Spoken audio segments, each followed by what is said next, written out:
Sila pala ang mga dating nakarelasyon ni Rian Ramos. Isama natin sa listahan si Michelle D. Matagal na silang magkasama, naging roommates at ang kanilang tawagan sa isa't isa ay honey at wifey. Si Michelle D ang gustong makasama ni Rian na manirahan at ang kanyang lifetime friend. Dahil sa sobrang closeness nila ni Michelle, maraming fans ang gumawa ng espekulasyon tungkol sa estado ng kanilang relasyon. Tinatawag pa nga silang #Michery ng fans at kinukulit kung may special na namamagitan sa kanila, bagamat malinaw na sila ay mag-best friend lamang. Dahil sa kaniyang angking ganda kaya marami ding humanga sa kanya. Ngayon ay kilalanin natin ang mga lalaking nakarelasyon o na-link kay Rian Ramos. Mo Twister. Si Mo Twister ay isang Filipino-American radio and television presenter. Sa kwento ni Rian, 16 na taong gulang pa lang siya noon nang makilala niya ang kontrobersyal na radio jock na si Mo Twister na 29 na taong gulang pa sa panahon na yon. Ayon kay Rian na madalas sabihin ni Mo sa radio show na crush siya nito kaya natuwa talaga siya at nagustuhan niya si Mo.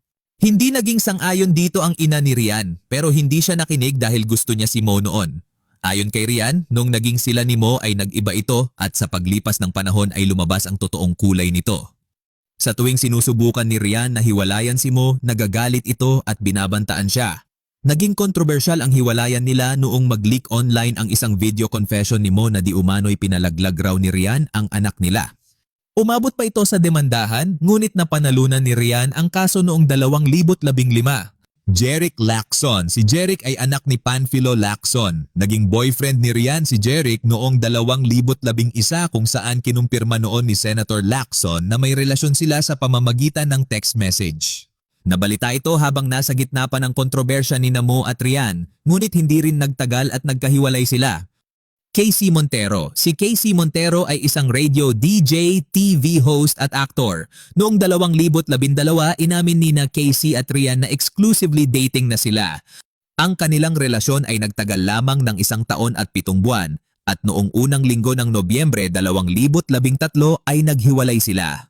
Ayon kay Rian, mas gusto niyang mag-focus muna sa sarili at sa kanyang karera. Tinawag na happy breakup ang hiwalayan nila dahil mutual decision daw ito at sinabi nila na magkaibigan pa rin sila at walang sama ng loob. Jason Choachuy. Si Jason Choachuy ay isang Filipino-Chinese businessman na nakarelasyon ni Rian ng 3 taon at kalahati. Nakilala ni Rian si Jason sa racetrack at naging mentor niya ito. Ang kanilang relasyon ay naging public noong unang araw ng 2015 at noong Hulyo 2018 ay opisyal na kinumpirma ni Rian na hiwalay na sila. Maayos naman ang kanilang paghihiwalay, walang malaking gulo o isyong kontrobersyal. Bagamat naghiwalay, mabubuti lamang ang nasabi ni Rian patungkol kay Jason. Amit Borsok. Si Amit Borsok ay isang Israeli businessman na nakilala niya noong 2018. Ayon kay Rian, nagkakilala sila sa isang event nang imungkahi ng kaibigan nila na kunin ni Amit ang number niya. Doon nagsimula ang kanilang komunikasyon at relasyon, ngunit dahil magkaiba sila ng lahi, minsan hindi sila nagkakaintindihan. Noong Setyembre 2020, kinumpirma ni Rian na hiwalay na sila.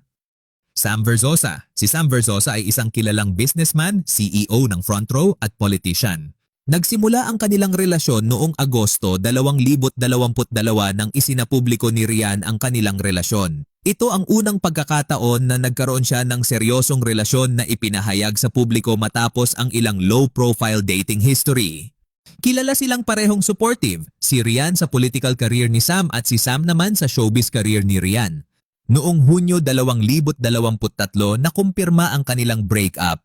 Ayon kay Rian, ang dahilan ay kakulangan sa komunikasyon at pressure mula sa political life ni Sam. Ngunit nagbalikan din sila matapos ma-realize ang halaga ng isa't isa. Sa kasalukuyan, mas matatag na ang kanilang relasyon. Pinag-uusapan nila ang future ngunit nakatutok pa rin sila sa kanilang career at personal growth.